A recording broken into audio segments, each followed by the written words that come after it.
Siapakah Yesus itu?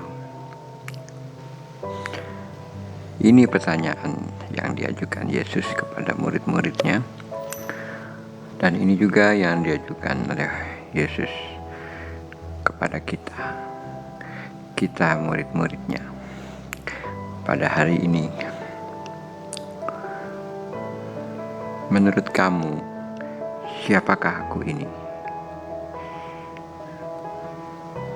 Ini pertanyaan Yesus yang kalau kita melibatkannya dalam hidup sehari-hari, tentu dengan mudah bisa menjawabnya.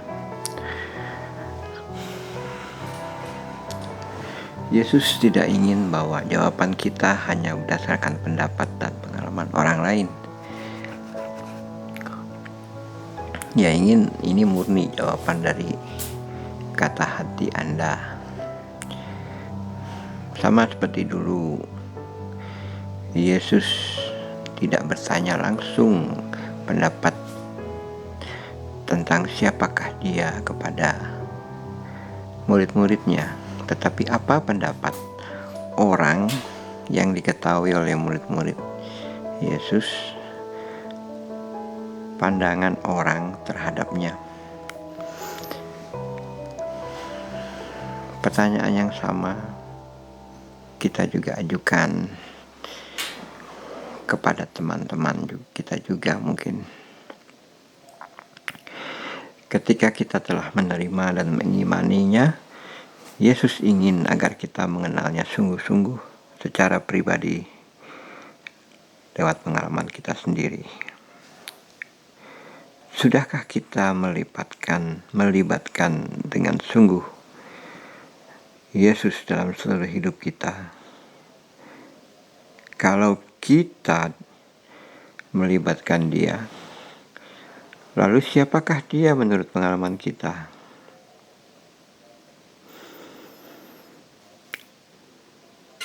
Seperti Yesus yang banyak menanggung penderitaan, ditolak, dibunuh, lalu dibangkitkan pada hari yang ketiga, maka menjadi pengikutnya berarti memanggul salib.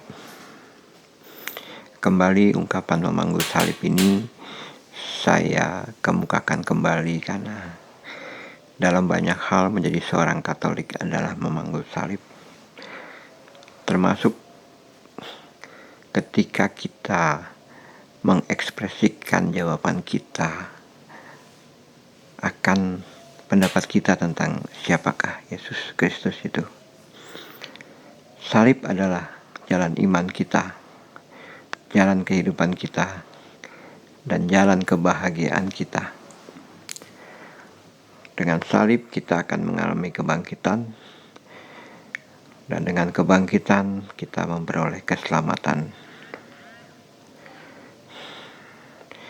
Ya,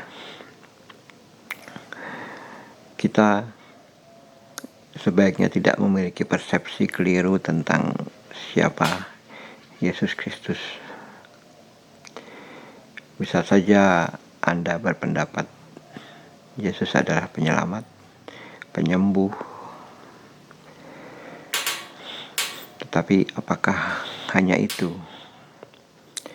Apakah kita hanya ingat Yesus ketika kita sakit, ketika kita dicederai, ketika kita bingung, ketika kita gelisah, dan ketika kita susah?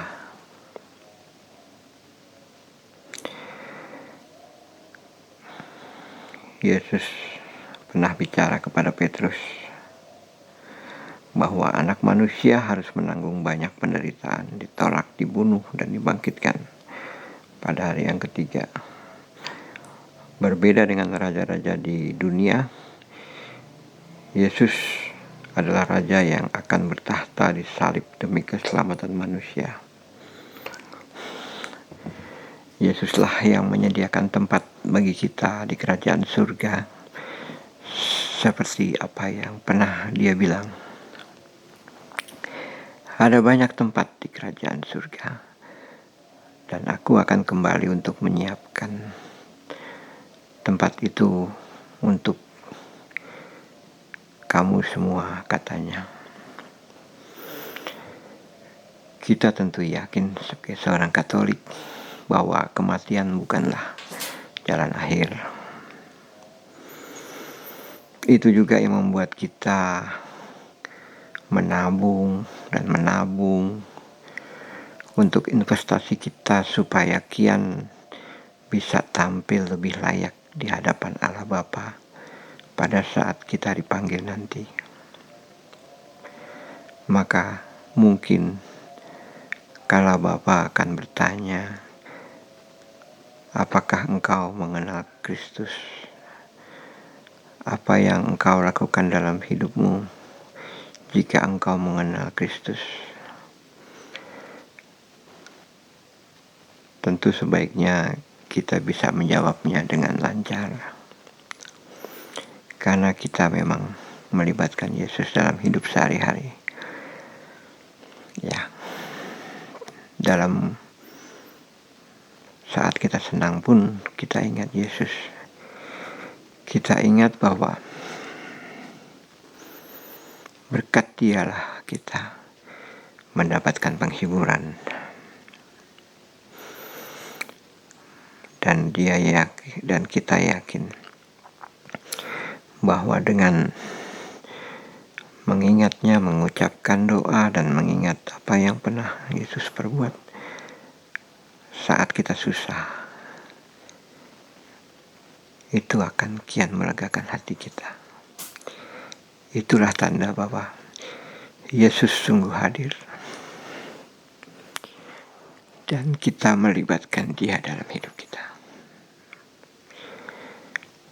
Demikian renungan saya pada hari ini, tanggal 24 September 2021, terkait dengan renungan bacaan tentang kisah Yesus bersama murid-murid.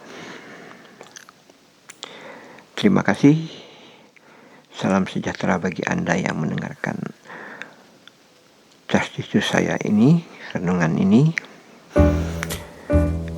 Semoga Tuhan beserta Anda sekeluarga dan kiranya berkat selalu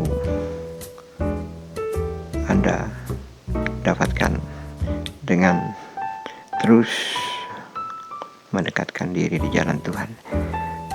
Terima kasih. Berkah dalam